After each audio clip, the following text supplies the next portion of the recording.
हे दोस्तों, एक आदमी था जो बहुत अमीर था। उसके पास सब कुछ था पर फिर भी वो कभी खुश नहीं दिखता था। ये देखकर एक दिन ऑर्थर ने उससे पूछ लिया कि तुम्हारे पास तो बेसिकली सब कुछ है, फिर क्यों तुम हमेशा इतने सैड और टेंशन में दिखते हो। तब उस आदमी ने कहा, ये लग्जरी कार, बंगलो और पैसे होना क्या फायदे का जब मेरी वाइफ और मेरी फैमिली ही मुझसे प्यार नहीं करती। इंसान की जो दो सबसे डोमिनेटिंग इमोशंस है वो है लव एंड फियर।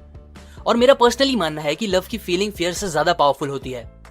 प्यार एक कमजोर इंसान को इतना पावरफुल बना सकता है कि वो अकेला पहाड़ तोड़ के उसमें से रास्ता बना दे, और दूसरी तरफ एक स्ट्रॉन्ग हेल्दी अमीर इंसान को इतना कमजोर बना दे कि वो खुद के हाथ से खुद का खाना भी ना खा पाए। मैं दूसरी फीलिंग्स का तो नहीं बोल सकता, बट हाँ, हर इंसान को अपनी लाइफ में प्यार की बहुत ज्यादा जरूरत होती है। भले से आपके पास सब कुछ हो, पर अगर आपको कोई प्यार करने वाला ही नहीं होगा तो आपको दुनिया एकदम वेस्ट और बेकार लगेगी।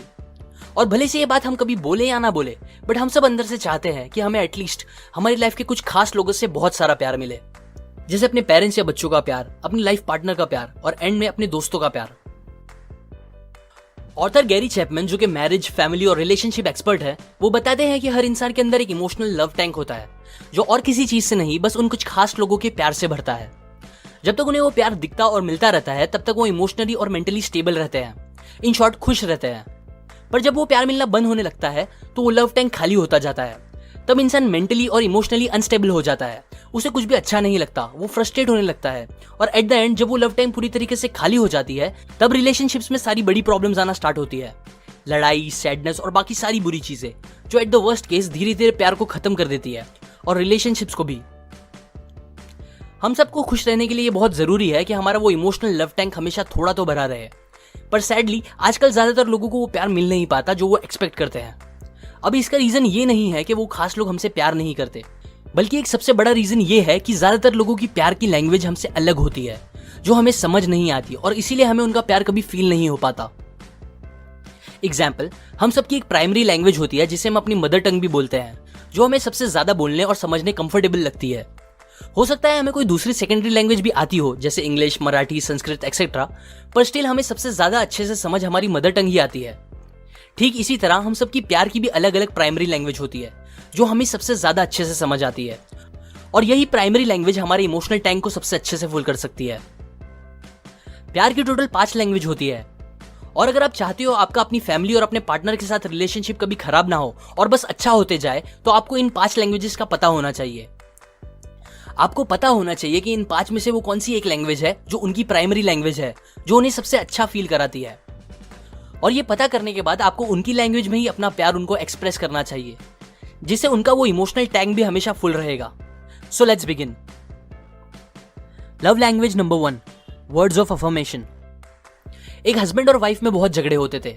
हस्बैंड अपने हिसाब से वाइफ को खुश करने के लिए सब कुछ करता था। वो मेहनत से काम करके वाइफ को पैसे लाके देता, कभी कभी घर के थोड़े बहुत काम करके अपनी वाइफ की हेल्प भी कर देता था, जिसके लिए उसकी वाइफ उसको हमेशा रिस्पेक्ट करती थी। लेकिन इसके बाद भी वाइफ को कभी ये नहीं फील हो पाता था कि उसका हस्बैंड उसे प्यार करता है।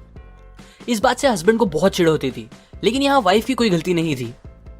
ये बात सच थी कि हस्बैंड सब कुछ करता था, पर प्रॉब्लम ये थी कि वो कभी अपनी वाइफ को ये नहीं बोलता था कि वो उससे कितना प्यार करता है, क्यों प्यार करता है। वो उसकी कभी तारीफ नहीं करता था। उसे लगता था ये सब बोलना और बताना बस मूवीज में अच्छा लगता है और रियल लाइफ में ये सब चीज की जरूरत नहीं होती। मेन प्यार तो अपनी फैमिली की नीड्स को पूरा करना होता है, जो कि वो हमेशा करता था। अब ये बात इतनी ही स्टूपिड है जितना किसी मलयालम बोलने वाले इंसान को हिंदी में कोई बात समझाने की कोशिश करना, और फिर इस बात से गुस्सा भी होना कि आपके इतना अच्छा हिंदी बोलने के बाद भी उसे कोई बात समझ क्यों नहीं आई। सिमिलरली सच तो ये था कि उसकी वाइफ को प्यार फील करने के लिए और समझने के लिए वो बातें ही सबसे इंपॉर्टेंट थी। उसकी वाइफ की प्राइमरी लव लैंग्वेज थी वर्ड्स ऑफ अफर्मेशन, पर उसका हस्बैंड एक दूसरी लैंग्वेज में ही उसे अपना प्यार एक्सप्रेस कर रहा था। वर्ड्स ऑफ अफर्मेशन मतलब ऐसी चीजें बोलना जो तुम्हारे पार्टनर को बिल्ड करे और उसे अच्छा फील कराए। एग्जाम्पल, आई लव यू बोलना, क्यों आप उन्हें इतना प्यार करते हो ये बताना और हमेशा बताते रहना, बोल के, लिख के या कैसे भी। उन्हें एनकरेज करने वाली बातें बोलना, कॉम्प्लीमेंट्स देना, उन्हें हमेशा हर छोटी बड़ी बातों के लिए अप्रिशिएट करना। जिन लोगों की ये प्राइमरी लव लैंग्वेज होती है, उन्हें आप जब भी वर्ड्स ऑफ अफर्मेशन बोलोगे तो उन्हें बहुत अच्छा फील होगा और तभी उन्हें आपका रियल प्यार भी फील हो पाएगा। पर जब तक आप उन्हें ये सिंपल सी बातें नहीं बोलते, तब तक उन्हें आपका प्यार फील नहीं हो पाएगा और ना ही उनका लव टैंक भरेगा। Love language number 2, quality time. जिन लोगों की प्राइमरी लव लैंग्वेज ये होती है, उन्हें आप अगर बोलोगे कि यू लुक ब्यूटीफुल या बताओगे how much you love them, तब उन्हें अच्छा तो लगेगा, पर बस इससे उनको आपका रियल प्यार फील नहीं होगा। बल्कि उन्हें वो प्यार फील होगा जब आप उनके साथ क्वालिटी टाइम स्पेंड करोगे। और क्वालिटी टाइम स्पेंड करने से मेरा मतलब ये नहीं है कि बस एक ही घर में साथ रह के कैसे भी टाइम स्पेंड कर देना, टीवी देखते देखते बातें करना या मोबाइल में लगे रह के उनकी बातें सुनना, ये सब नहीं।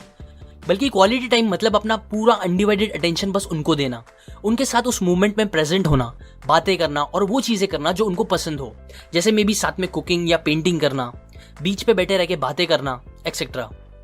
जब आप उनके साथ क्वालिटी टाइम बिताओगे तभी उन्हें वो लव फील होगा और तभी वो खुश रहेंगे। Love language number 3, receiving gifts. Gifts मिलना किसको पसंद नहीं है, और जिन लोगों की प्राइमरी लव लैंग्वेज ये होती है वो आपसे एक्सपेक्ट भी करते हैं कि आप कभी कभी तो एटलीस्ट उन्हें कुछ गिफ्ट्स दो। गिफ्ट्स एक्चुअल में बहुत स्पेशल होते हैं क्योंकि वो सामने वाले को ये फील कराते हैं कि आप उनके बारे में सोचते हो और वो लेते टाइम भी आप उनके बारे में ही सोच रहे थे। फिर जब भी कभी वो आपका गिफ्ट देखेंगे उन्हें ये याद आएगा कि आपने उन्हें याद किया था, जो कि बहुत अच्छी फीलिंग होती है उनके लिए। अब अगर आप ये सोच रहे हो कि मैं कहाँ हमेशा गिफ्ट दे सकता हूँ, मेरी तो फाइनेंशियल कंडीशन अच्छी नहीं है, ऐसा है वैसा है, तो पहली बात, आपको किसी ने नहीं कहा गिफ्ट महंगे होना जरूरी है या ऐसा कुछ। एक्चुअल में लोगों को लव फील कराना आपकी सोच से काफी सस्ता होता है। कुछ चॉकलेट्स, एक रोज, एक सिंपल सा कार्ड या ऐसा कोई भी छोटे मोटे गिफ्ट्स आपके पार्टनर का या आपके फैमिली मेंबर का पूरा दिन ब्यूटीफुल बना सकते हैं। अब अगर आप फाइनेंशियली अच्छे हो तो डेफिनेटली आपको अच्छे गिफ्ट्स भी देना चाहिए, लेकिन एट द एंड ये याद रखो कि आपकी गिफ्ट्स की वैल्यू पैसों से मेजर नहीं होगी, बल्कि उसके पीछे की फीलिंग्स वो मेन चीज होगी जो लोगों को खुश करेगी। मैंने बहुत बार देखा है कि कुछ सस्ते से गिफ्ट्स लोगों के दिल के बहुत पास होते हैं, जिसे वो जिंदगी भर दूसरे किसी भी महंगी गिफ्ट से ज्यादा संभाल के रखते हैं। और बहुत बार तो गिफ्ट का मटेरियलिस्टिक होना भी जरूरी नहीं है, कभी कभी आपका टाइम और आपके एफर्ट्स भी उनके लिए गिफ्ट्स हो सकते हैं। सो एक हैबिट बना लो और अपने उन खास लोगों को, स्पेशली जिनकी लव लैंग्वेज ये है, उन्हें तो एटलीस्ट छोटे मोटे गिफ्ट्स देते रहो, या आपके रिलेशनशिप्स काफी स्ट्रॉन्ग कर देंगे। Love language number 4, acts of service. पहली लैंग्वेज में मैंने आपको जो हस्बैंड और वाइफ की स्टोरी बताई, उसमें हस्बैंड अपनी वाइफ को जिस प्यार की लैंग्वेज में अपना प्यार बताना चाह रहा था वो थी एक्ट्स ऑफ सर्विस। जिनकी प्राइमरी लैंग्वेज ये होती है वो बस इन बातों से खुश नहीं रहेंगे कि आप उनके लिए गिफ्ट्स लेके आते हो या उनकी हमेशा तारीफ करते हो, बल्कि उन्हें आपका रियल प्यार तब फील होगा जब आप कुछ काम करके उन्हें अच्छा फील कराओगे, उनके कामों में उनकी हेल्प करोगे, घर की रिस्पॉन्सिबिलिटीज को अच्छे से निभाओगे और जरूरत पड़ने पर रिस्पॉन्सिबिलिटीज को एक दूसरे के साथ शेयर भी करोगे। काम जैसे कि एग्जाम्पल्स, खाना बनाना, घर को साफ रखना, पैसे कमा के देना, घर की जरूरतों को पूरा करना, बच्चों की नीड्स पूरी करना, etcetera etcetera. Love language number 5, physical touch. आजकल हमारी थिंकिंग इतनी खराब हो चुकी है कि मुझे पता है दैट फिजिकल टच सुनते ही ज्यादातर लोगों के दिमाग में कुछ गंदा ही आया होगा। इसीलिए पहले ही क्लियर कर दूं कि कुछ सेक्सुअल होना ही फिजिकल टच नहीं होता, बल्कि एक्चुअल में ये बहुत प्योर लैंग्वेज है अपने प्यार को शो करने के लिए। एग्जाम्पल, एक माँ को जब अपने बच्चों पे प्यार आता है तब वो उन्हें किस या हग करती है, जो कि फिजिकल टच है।